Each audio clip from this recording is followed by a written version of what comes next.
Una de las principales preocupaciones del sujeto político que encarna el ecologista suele ser la utilización de los recursos naturales, lo cual no resulta nada nuevo. Ya en el siglo XIX, el economista británico William Stanley Jevons vaticinó el agotamiento del carbón. A decir verdad, escribió, el carbón no está a la par de los demás productos, sino que destaca completamente sobre todos ellos. Es la energía material del país, la ayuda universal, el factor presente en todo lo que hacemos. Dado que este era utilizado por locomotoras, chimeneas y demás artefactos, siguiendo un razonamiento físico de los recursos, terminaría agotándose. Pero lo que Jevons tuvo fue un error de apreciación de los recursos. No nos interesan los mismos como tales, sino por lo que nuestra capacidad de innovación nos permite realizar con ellos. Durante milenios, el continente africano ha estado cargado de piedras de coltán, las cuales no representaban valor alguno para sus habitantes, hasta que este material comenzó a ser utilizado para la fabricación de dispositivos electrónicos y su valor se incrementó. La errónea idea de que agotaríamos nuestros recursos proviene de un simple modelo promocionado por el Club de Roma en general y Paul Ehrlich en particular. Según este modelo,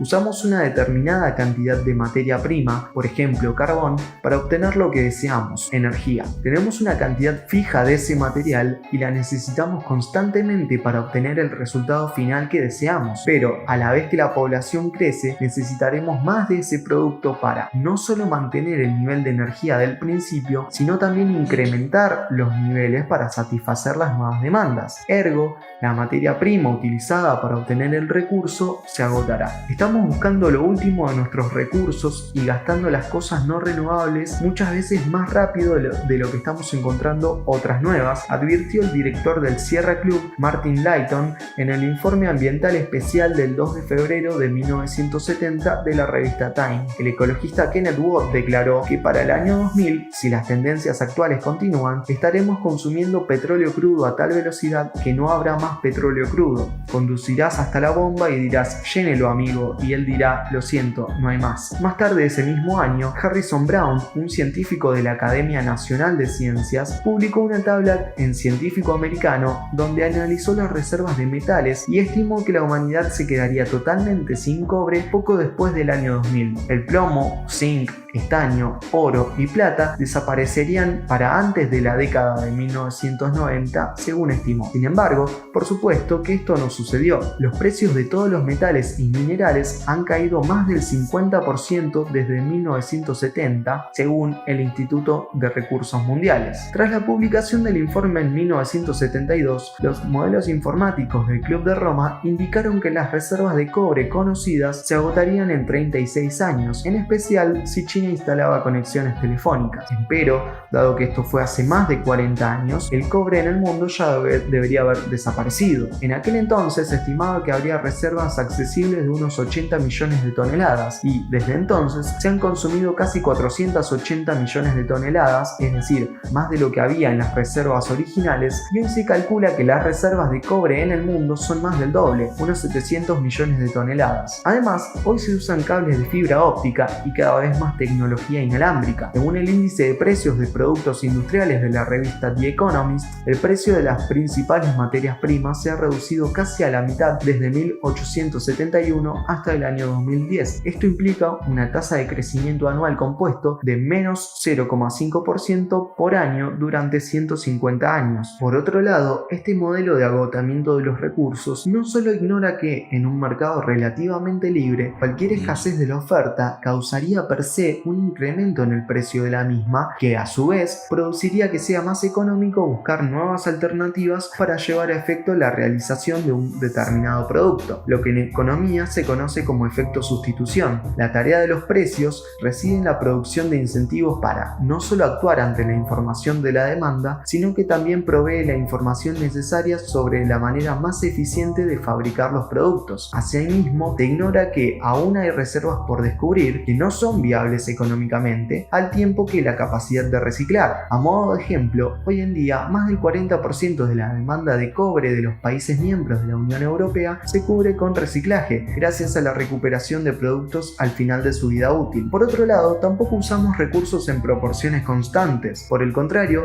cada vez se necesita menos por unidad de producción. La cantidad de energía para producir una unidad de riqueza ha disminuido alrededor de un 1% por año en los últimos 150 años en Occidente. Por otro lado, es menester comprender que la demanda no se corresponde con el producto, sino a lo que hacemos con él. De hecho, la cantidad disponible de casi todos los recursos que preocupaban al Club de Roma aumentó y varios se han cuadruplicado, y la tecnología e industria moderna son capaces de crear sustitutos que nunca habían existido antes como tales. El incremento de sustitutos más económicos, como plásticos y fibras sintéticas, mantuvo los recursos naturales baratos y abundantes. En definitiva, como dijo Alberto Venegas Lynch, la creatividad no es nunca resultado de la reglamentación burocrática, sino fruto de una atmósfera en la que se respira libertad. En su crítica a los límites del crecimiento del equipo del Club de Roma, serán Peter Puzzle, Mark Roberts y Leonard Ross quienes concluyan precisamente con la siguiente afirmación: las reservas y necesidades de recursos naturales en el modelo del Club de Roma se calculan sobre los supuestos más conservadores sobre la capacidad de la economía mundial para adaptarse a la escasez. Esto se debe en gran parte a la ausencia de precios como una variable en la proyección de sus límites de cómo se utilizarán los recursos. En el mundo real, el aumento de los precios actúa como una señal económica para conservar los recursos escasos, brindando a su vez incentivos para utilizar materiales más baratos en su lugar, estimulando los esfuerzos de investigación sobre nuevas formas de ahorrar en insumos de recursos y haciendo que los renovados intentos de exploración sean más rentables. Los precios de los recursos naturales se han mantenido bajos, dando poca evidencia de la próxima escasez a contracara de las predicciones apocalípticas vaticinadas por el equipo del Club de Roma. Los precios de las materias primas y recursos naturales se han mantenido bajos y en general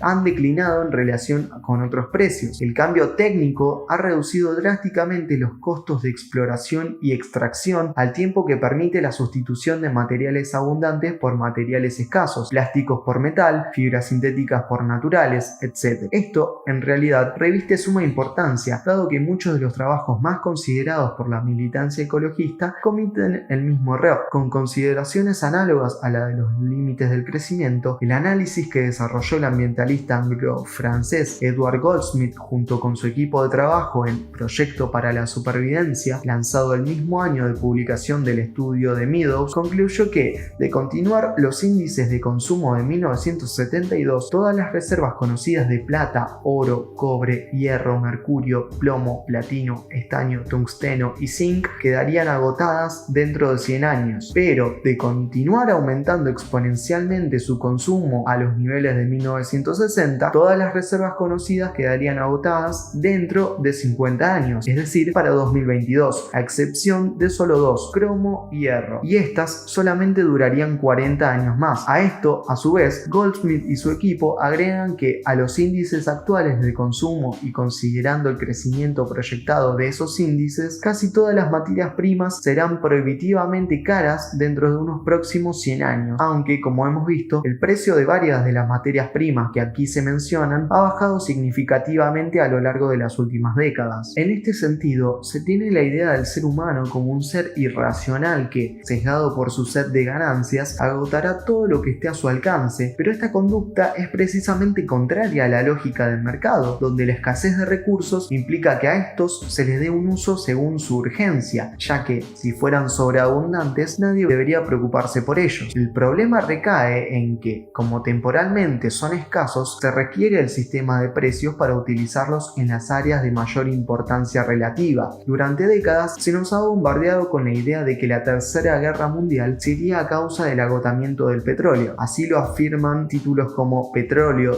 Tercera Guerra Mundial, de Pierre Penn. Lo cierto es que la del agotamiento del petróleo es una idea que en buena medida aún perdura en quienes sostienen que la disponibilidad de energía abundante basada en la quema de combustibles fósiles se encuentra en franco retroceso y el acceso a aquellas reservas es mucho más costoso en términos económicos. Sin embargo, en los hechos vemos que hoy en día en los Estados Unidos es más barato un litro de petróleo que un litro de leche o de un refresco. A decir verdad, en 1944 la cantidad mundial de reservas probadas de petróleo era de 51.000 millones de barriles de petróleo y en 2018, al mismo tiempo, las reservas mundiales probadas de petróleo ascendían a casi 1,5 millones de toneladas, es decir, unas 30 veces más que en 1944, y ello a pesar del voraz apetito de la humanidad por el petróleo durante las 7 décadas intermedias. Desafortunadamente, en política y sobre todo en tiempos de posguerra, posverdad, el relato se impone al dato y una mentira habrá dado la vuelta al mundo antes que la verdad tenga la oportunidad de ponerse los pantalones, como dijera Winston Churchill. Como nos recuerda el mentado doctor en economía Alberto Venegas Lynch, si se hubiese racionalizado el carbón en la época de la revolución industrial, esta no hubiera tenido lugar en la medida en que ocurrió y, por otro lado, el carbón, a poco andar, fue sustituido por el petróleo. Ningún ser de la ecología tiene la posibilidad de conocer las infinitas combinaciones de necesidades y cuidados presentes y futuros que requiere un ecosistema en conexión con las infinitas posibilidades de utilización racional de los recursos por parte del hombre. El ritmo de explotación o de conservación de los recursos naturales es consecuencia de millones de contratos convenidos que tienen lugar de forma instantánea alrededor del mundo gracias a los mecanismos de precios y, a su vez, estos emiten señales que elevan o disminuyen los precios, incentivos y retardan o estimulan la multiplicación de las especies. Los derechos de propiedad son la condición sine qua non de posibilidad de reproducir este proceso, pues llevar a efecto este proceso sería imposible sin derechos de propiedad. Se ha dicho que, como la tierra y el resto de los recursos naturales no son creados por el hombre, deben permanecer dentro de un territorio común, es decir, deben pertenecer a todos. La problemática que deviene de esta idea es que quien descubre el valor que no pertenece a otro es, en este sentido, de él. Esto implica que el uso que le dará a ese recurso deberá estar en consonancia con las necesidades de los demás, ya que no siendo así, perdería la propiedad dado los mayores costos que implica no explotar aquello que en el presente conviene o de no conservar aquello que resultará ventajoso poseer en un determinado momento futuro. No hay forma de saber qué es lo que quiere la gente si no es por medio de las señales de mercado, y para lograr estas resultan indispensables los derechos de propiedad. En este sentido, no hay nada más democrático que el mercado. Un sistema bien desarrollado de derechos de propiedad privada aplicado a través de un sistema legal efectivo proporciona una mejor administración de los recursos naturales que la que proporciona un lugar donde la propiedad gubernamental resulta abrumadora o un sistema caracterizado por derechos de propiedad difusos. Es cierto que varios recursos naturales se han agotado en el pasado. Sin embargo, en cada caso particular, la razón no ha sido la avaricia capitalista, sino, por el contrario, la incapacidad de comprender de forma asaz la lógica de los derechos de propiedad. La conservación de los recursos naturales podrá llevarse a cabo basada en el cálculo económico que permite el sistema de precios, que aumenta a su vez los incentivos para mejorar y conservar la propiedad. A fines de la década de 1980 comenzó a popularizarse la errónea idea del desarrollo sostenible, así como el uso sostenible de los recursos naturales, que no son sino la justificación de que deberían existir regulaciones gubernamentales mediante la creación de nuevas medidas legislativas y agencias burocráticas para satisfacer las necesidades de la generación presente sin comprometer la capacidad de las generaciones futuras para satisfacer sus propias necesidades. Lo que se tiene en este sentido no es sino la arrogancia de creer que millones de personas a las que no se conoce ni jamás se ha visto, con hábitos y modos de pensamiento que se desconocen, actuarán como se prevé y cumplirán los fines que las agencias burocráticas desean, pues en definitiva se parte del supuesto de que en esencia el capitalismo sostenible es una serie de principios que tienen como objeto abordar los problemas estructurales que enfrenta el capitalismo. Estos incluirían en teoría una dependencia excesiva de la toma de decisiones a corto plazo a costa del valor de largo plazo. El capitalismo sostenible, entre muchas comillas, y en este sentido, buscaría resolver estos problemas fomentando la creación de valor económico a largo plazo y al mismo tiempo integrar las externalidades ambientales, sociales y de gobernabilidad en sus métricas. Pero, no obstante, lo que se ignora es que, como remarcó el Premio Nobel de Economía Milton Friedman, el mérito, por ejemplo, de Adam Smith en La riqueza de las naciones estribó en reconocer que los precios que se establecían en las transacciones voluntarias entre compradores y vendedores podían coordinar la actividad de millones de personas buscando cada una de ellas su propio interés, de modo de que todas se beneficien en el largo plazo. Lo que se ignora en este sentido es que justamente la relación entre consumo presente y consumo futuro es la tarea que desarrolla el mercado mediante el mecanismo de precios, mientras que las agencias reguladoras no poseen la información para decidir acerca de los recursos disponibles. La información cambia con aprisa y se halla dispersa, guiada mediante la acción de millones de agentes alrededor alrededor del mundo. En este sentido, la farsa del desarrollo sostenible es el caballo de Troya hacia las regulaciones, privilegios y oligopolios que, en nombre de la transición hacia una economía verde, resulta perjudicial para el verdadero cuidado del ambiente.